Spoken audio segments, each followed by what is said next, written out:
إلهي لست للفردوس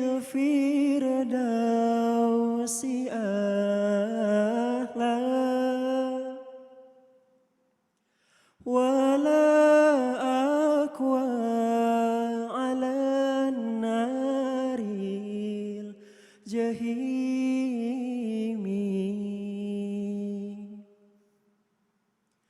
فهب لي توبة وفير ذنوبي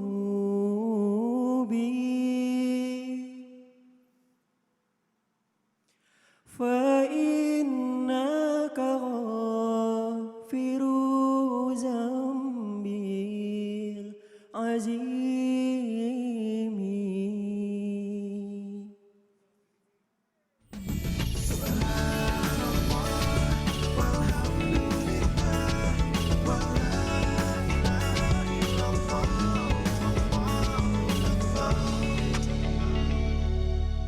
A'udzubillahi minasyaitonirrajim. Bismillahirrahmanirrahim. Assalamualaikum warahmatullahi wabarakatuh. Waalaikumsalam warahmatullahi wabarakatuh. Jamaah, alhamdulillah. Alhamdulillahirabbil alamin. Allahumma sholli ala sayidina Muhammad wa ala ali sayidina Muhammad. Masya Allah tadi di awal ya. Di awal segmen kita sudah dibuka dengan perform yang adem banget yang dibawakan tadi oleh Raihan Habib. Ya kita bicara masalah tentang jadi laki-laki nih. Kalau mendengar berita atau kabar dari orang lain jujur kadang-kadang suka terpancing emosi nih. Ya kadang-kadang ujung-ujungnya jadi suuzon jadinya nih. Tapi jangan sampai suuzon kita ini menjadi petaka untuk kehidupan kita. Nah hari ini kita akan membahas tentang tema yang luar biasa. Temanya adalah prasangkamu membawa petaka. Nah, sebelum kita lanjutkan, kita mendengarkan tausiah dari guru-guru kita hari ini. Saya akan mengajak jamaah yang ada di rumah untuk melihat sebuah tayangan dulu tentang hoaks laki-laki atau hoaks yang disebarkan oleh seorang laki-laki mengenai binatang jadi-jadian. Ini dia tayangannya nih. Idenya dari mana sih? Ide dari saya sendiri. Inspirasinya awal kita ingin selesai saja, tetapi karena banyak ini jadi viral, ya anggapan kita itu menjadi sebuah ketenaran gitu, tapi tidak ada untungnya buat saya, tidak ada sama sekali. Iya, ingin menjadi terkenal serta memiliki banyak pengikut, itulah motif IA menyebar kabar bohong alias hoax tentang babi jadi-jadian yang menggemparkan warga Bedahan, Sawangan, Depok. Kepada polisi, tersangka mengaku sudah merencanakan aksinya ini 1 bulan lalu. Ia dan 8 orang temannya kemudian membeli anak babi hutan seharga 1,1 juta rupiah secara daring, lalu melepaskannya di permukiman. Iya, zaman sekarang ini ya dengan maraknya sosial media ini kadang-kadang orang suka memanfaatkan untuk hal-hal yang saya rasa tidak perlu untuk kepentingan mencari followers nih. Nah tapi kita bicara masalah tentang penyakit nih Ustadz Syam nih, mohon izin nih. Apakah benar ketika prasangka buruk ketika sudah dimiliki laki-laki akan merusak hati nih. Dan juga diikuti dosa-dosa besar lainnya. Nah pertanyaannya dosa-dosa besar apakah nih yang bisa mengikuti atau menyertakan ini nih, mohon izin penjelasannya. Silakan Ustadz Syam. Baik, bismillahirrahmanirrahim. Maaf Ustadz Pak Wamen, Mas Fadli serta Raihan yang dimuliakan Allah Subhanahu wa taala serta para alim ulama yang dimuliakan Allah Subhanahu wa taala. Ba'da naqul a'udzu billahi minasyaitonir rajim. Ya ayyuhalladzina amanu ijtanibu katsiran minadh-dhann inna ba'dadh-dhanni ithmun wa la tajassasu wa la yaghtab ba'dukum ba'dha. Shadaqallahul azim. Alhamdulillahi rabbil alamin wassalatu wassalamu ala asyrafil anbiya'i wal mursalin sayyidina Muhammadin wa ala alihi wa sahbihi ajma'in. Asbahna wa asbahal mulku lillahi rabbil alamin. Subhanaka la ilma lana illa ma 'allamtana innaka antal alimul hakim. Ternyata prasangka disebutkan di dalam Al-Qur'an, ijtanibu katsiran minadh-dhann. Jauhilah kebanyakan daripada prasangka tersebut, karena keberhasilan dari orang yang berprasangka adalah tajassasu. Maka prasangka itu tidak akan pernah berdiri sendiri. Ketika sudah ada prasangka buruk, menurut para ulama kita, mufasir kita mengatakan akan diikuti oleh dua dosa lainnya. Dosa apakah itu? Tajassasu. Apa itu tajassus? Tajassus yakni mencari-cari kesalahan orang lain. Ketika dia sudah mencari-cari kesalahan orang lain, maka keberhasilannya adalah wala yaghtab ba'dukum ba'dha. Pasti akan menyebarkan. Benarkan apa juga yang gue bilang kemarin? Benarkan sekarang buktinya ini. Benarkan gue juga bilang apa kemarin? Subhanallah. Karena ketika kita berprasangka, maka keberhasilannya adalah ketika dia mampu membuktikan. Dia hanya mampu membuktikan kalau dia memata-matai. Setelah memata-matai, nggak mungkin dia puas dengan dirinya sendiri. Dia akan menyebarkan berita tersebut. Maka subhanallah, ancaman Allah subhanahu wa ta'ala. Ayuhibbu ahadukum an ya'kula lahma akhihi maita fakarihtumuh. Senangkah engkau untuk memakan bangkai saudaramu sendiri? Subhanallah. Maka berhati-hatilah kita dalam berprasangka. Karena prasangka itu tidak akan pernah berdiri sendiri. Dia akan diikuti oleh pembuktiannya, yakni tajassus. Mencari-cari kesalahan orang lain. Setelah mencari-cari kesalahan, nggak mungkin kalau nggak disebarin, yakni adanya ghibah.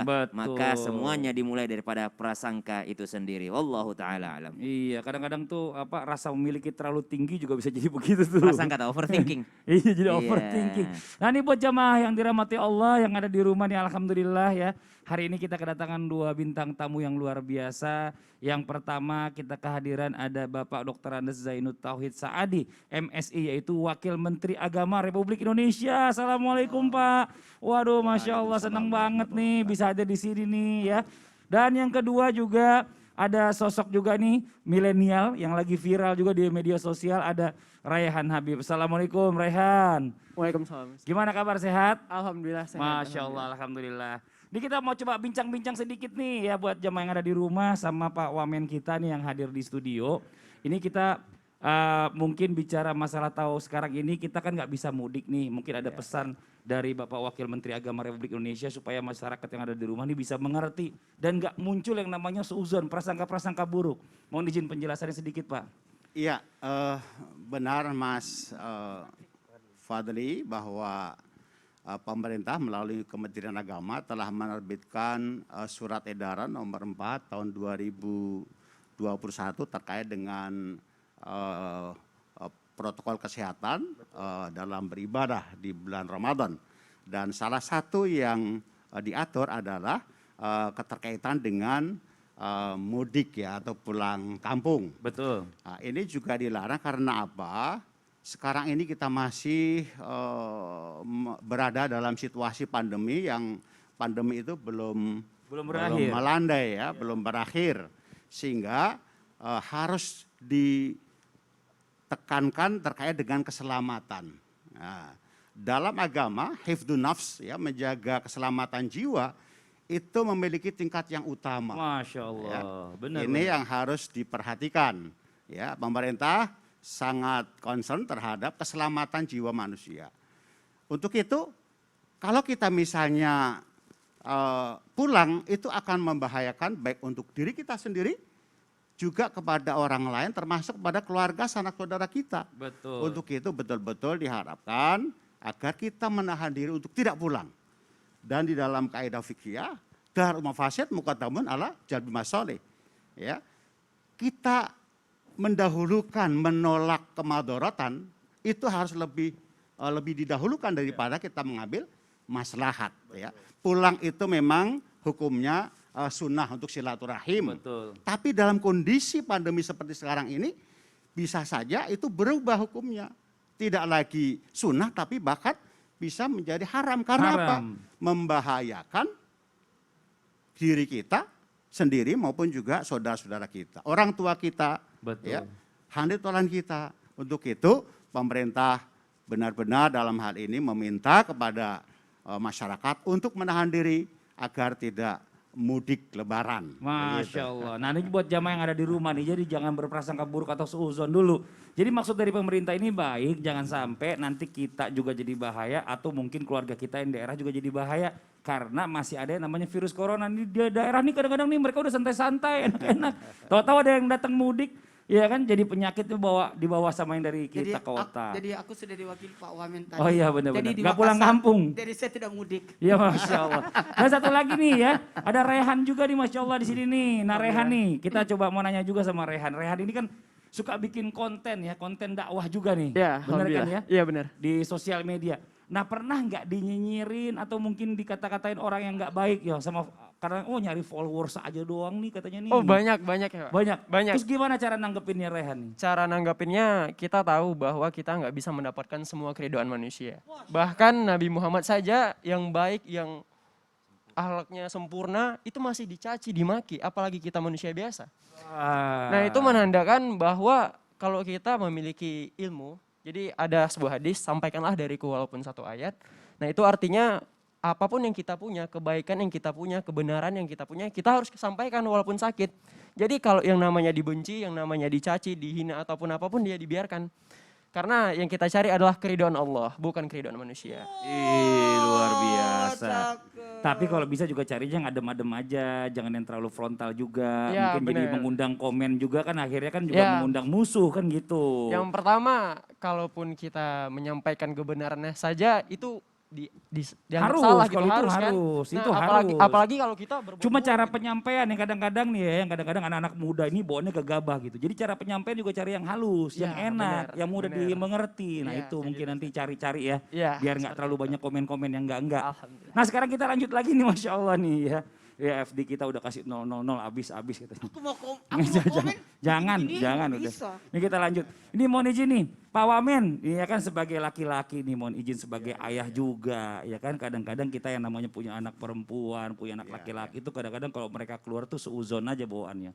Nah kadang-kadang karena ada terlalu overprotective tadi kalau kata Ustadz Syam ya, perasaan yang terlalu khawatir kepada anak ini, kadang-kadang anak ini malah bisa jadi jauh dari ayahnya nih.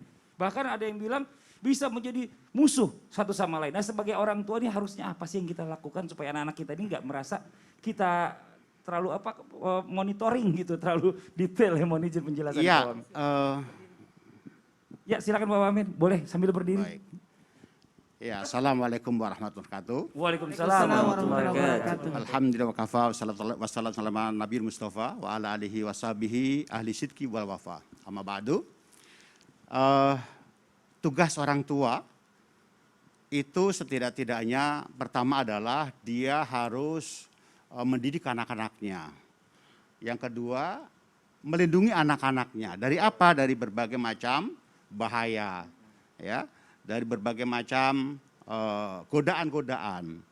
Nah, dua hal ini saya kira menjadi sangat penting. Namun demikian, memang orang tua itu harus di dalam mendidik anak-anaknya itu dengan penuh kasih sayang, ya, dengan penuh perhatian, ya, dan juga harus dengan bimbingan-bimbingan.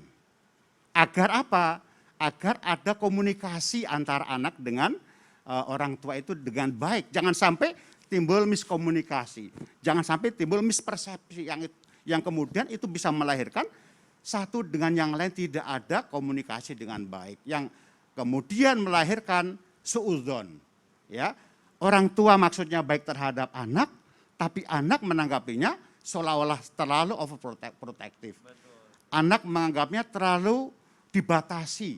Nah, disinilah pentingnya ada pemahaman-pemahaman terhadap anak dan juga orang tua, agar orang tua ibarat karet itu kadang-kadang dikencang, kadang-kadang diulur, begitu ya. Sehingga anak pun merasa nyaman, dia merasa terus dalam bimbingan orang tua, anak terus berada dalam situasi yang dia tidak merasa juga diawas-awasi, ya.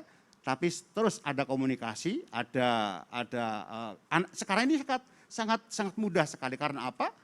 melalui handphone ya, melalui komunikasi, Betul, udah semuanya canggih. sudah bisa dilakukan. Masya Yang penting adalah bagaimana membangun komunikasi orang tua dengan anak Betul. itu dengan sebaik-baiknya. Masya Ya, Allah. saya kira itu. Terima kasih. Jazakallah khairan kasiran, makasih Iya. banyak Pak Wamen. Nah ini benar ya, bicara masalah tentang komunikasi ini kadang kita berpikirnya komunikasi terhadap pasangan aja. Ternyata terhadap anak pun kita juga harus ada komunikasi yang kuat gitu loh. Jadi jangan sampai ada yang namanya prasangka buruk. Nah sekarang Raihan nih, ada yang mau ditanya nggak sama Ustadz Maulana nih? Boleh silakan Oh ada, ditanya. nih Ren mau bertanya, benar nggak sih laki-laki yang terpancing sama seujon itu bisa menjadi dosa besar bagi dirinya? Tapi katanya seujon di sini Ustadz bukan kepada keluarga, bukan kepada anak, melainkan dengan orang lain. Dan seujon itu kepada siapa sih Ustadz? Nah, aku cerita dah. Gimana Nari nih? cerita kita tentang suuzon ya. Ja prasangkaan daripada narupa tahu. Iya ini bahaya lah dan aku lo dibahas. TV Ya. lokalnya kumat ini. TV lokal. Gimana Pak kalau seandainya Nanti nanti setelan dulu lah. dicari setelan ini bahasa Indonesia Nasional. dulu ya. Nanti setelah iklan kita balik lagi. Setuju ya? Menawa-nawa Oh, tahu udah. minta apa ke kedona. Susah Pak ini Elo kalau ni di- mah lopet tuh Ya udah, buat jamaah yang ada di kamu rumah cari ya, tanah. jangan kemana-mana, kita segera kembali lagi, kita akan dengarkan nanti translate-nya setelah yang satu ini. Tetap di Islam itu indah. Jamaah, oh jamaah, Alhamdulillah.